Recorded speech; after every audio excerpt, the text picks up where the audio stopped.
जय श्री राम।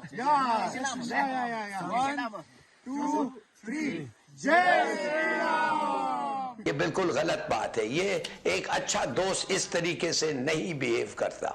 अभी राम मंदिर का चर्चा ही कम नहीं हुआ कि एक और खबर सामने ये आ रही है कि 14 फेब वैलेंटाइन डे पर भारत के प्राइम मिनिस्टर नरेंद्र मोदी साहब अबू धाबी के फर्स्ट हिंदू टेंपल का इफ्तिताह करेंगे। पता चला है कि 194 कंट्रीज में इंडियन मेडिसिन का इस्तेमाल किया जाता है। यहाँ तक कि पाकिस्तान और चाइना भी इंडियन मेडिसिन इस्तेमाल करता है। कि हमने इतने अरब डॉलर्स का कर्जा लिया है और उसका हम सूद उतारने के लिए मजीद कर्जा लेते हैं।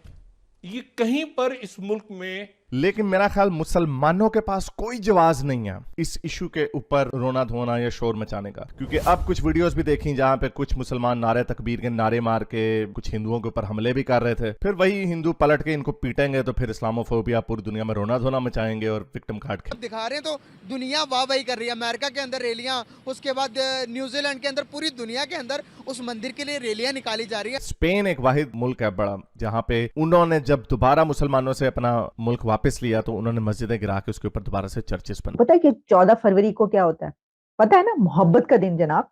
तो मुझे लगता है कि मोदी साहब ने ना चुन चुन के वो वाली तारीखें और डेट्स और दिन रखे हुए हैं कि वो कह रहे हैं कि खूब जलाओ और जितना हो सकता है ना बस जला के राख कर। नमस्कार दोस्तों, जय हिंद, वंदे मातरम। दोस्तों, स्वागत है आप सभी का मेरे channel India Pakistan news update में। दोस्तों, आ गया हूँ एक और नए वीडियो के साथ। तो दोस्तों, जैसा कि आप लोग देख रहे होंगे, सोशल मीडिया पर एक वीडियो ज़ोरों से वायरल हुआ है जिसमें हमारे भारतीय सेनानी और चीन के सेनानी श्री राम नाम का नारा लगाते हुए नजर आए हैं।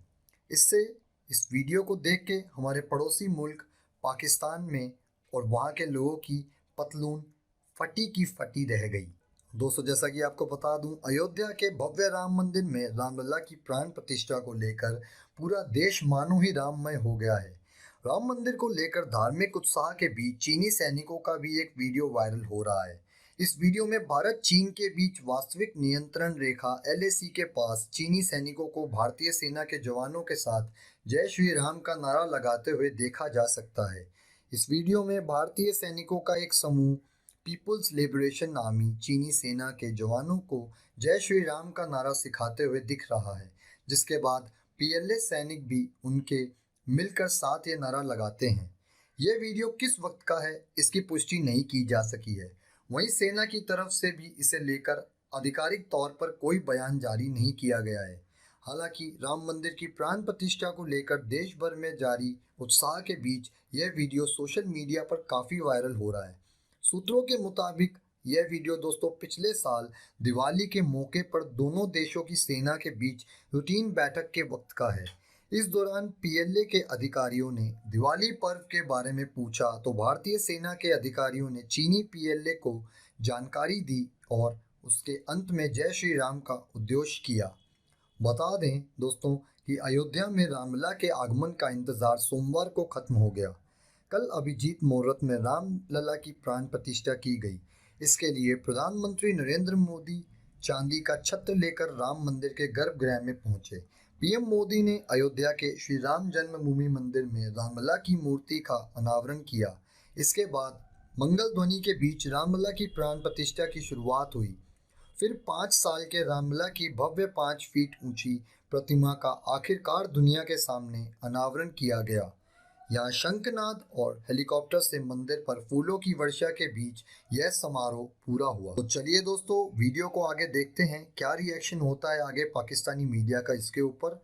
आपको वीडियो अच्छा लगा हो तो लाइक कर दीजिएगा दोस्तों, चैनल पर नए हैं तो चैनल को सब्सक्राइब कर दीजिएगा, बेल आइकन प्रेस कर लीजिएगा ताकि आपको फ्रेश अपडेट्स मिलते रहें। दोस्तों, अगर आप मुझे इस वीडियो को लेकर अपनी कोई भी राय देना चाहते हैं तो आप मुझे नीचे कमेंट सेक्शन में बता सकते हैं। दोस्तों, जय हिंद, वंदे मातरम। दोस्तों, मिलता हूँ बहुत जल्द एक और नए वीडियो के साथ।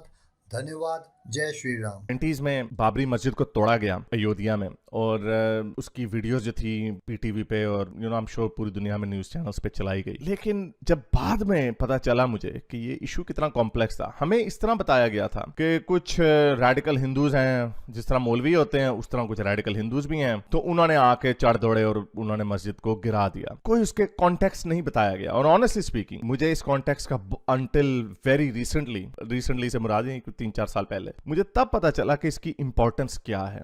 राम मंदिर, ये राम की जन्मभूमि, हमने बहुत सारी मूवीज बॉलीवुड की देखी जिसमें हमें ये पता है, और ये बॉलीवुड से नहीं वैसे पता है कि Ram is one of the central deities of Hinduism.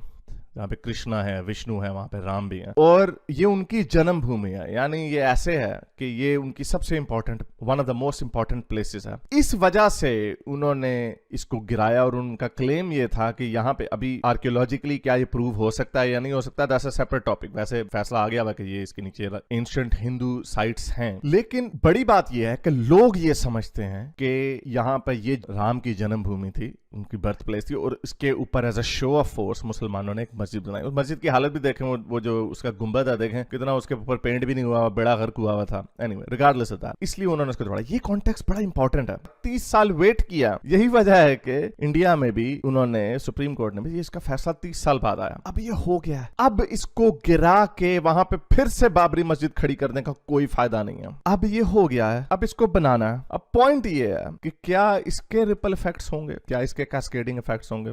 कोई लोग, 1000 मस्जिदें लोगों ने आइडेंटिफाई की हुई कि ये मंदिरों के ऊपर बनी हुई है, तो इसलिए इनको गिरा के दोबारा बनाया। अभी राम मंदिर का चर्चा ही कम नहीं हुआ कि एक और खबर सामने ये आ रही है कि 14 फेब वैलेंटाइन डे पर भारत के प्राइम मिनिस्टर नरेंद्र मोदी साहब अबू धाबी के फर्स्ट हिंदू टेंपल का इफ्तिताह करेंगे। अब ये इमेजेस वायरल हो रहे हैं।